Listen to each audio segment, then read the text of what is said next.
गणेश उत्सवाच्या कालावधीमध्ये मुंबई गोवा महामार्गावरती मोठ्या प्रमाणात वाहतूक कोंडी होत असते आणि ही वाहतूक कोंडी टाळण्यासाठी मुंबई गोवा महामार्गावर होणारी अवजड वाहतूक आहे त्यावरती निर्बंध लावण्यात आलेले आहेत। आजपासून ही निर्बंध जे आहेत ते लावण्यात आलेले आहेत। आपण सध्या मुंबई गोवा महामार्गावरती आहोत आणि या मुंबई गोवा महामार्गावरून आजपासून अवजड वाहनांना बंदी घालण्यात आलेली आहे। मुंबई गोवा महामार्गावर या मोठ्या प्रमाणात जे आहे ते ट्रॅफिक टाळण्यासाठी ही वाहतूक जी आहे टाळण्यात आलेली आहे। त्याचबरोबर या महामार्गावरून जे अवजड वाहतूक प्रवास करतात त्या वाहनधारकांना जे थांबून त्यांची चौकशी केली जाते आणि त्यांना त्याच ठिकाणी थांबवण्यात येत आहे। आजपासून ही वाहतुकीसाठी निर्बंध लावण्यात आलेले आहेत। 3 टप्प्यात हे वाहतुकीसाठी निर्बंध लावण्यात आले। आपल्यासोबत आरटीओचे अधिकारी आहेत।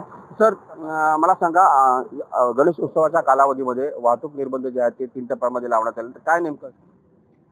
शासनाच्या अवजड वाहन बंदी आदेशानुसार 16 टन व 16 टनापेक्षा जास्त असणाऱ्या वाहनांना गणेशोत्सव कालावधीमध्ये बंदी असणार आहे। परंतु अत्यावश्यक सेवा वाहणारी वाहने जसे की पेट्रोलियम वाहने असतील, नाशवंत पदार्थाची वाहन करणारे असतील, दुधाचे टँकर्स असतील, यांना यातून सूट आहे।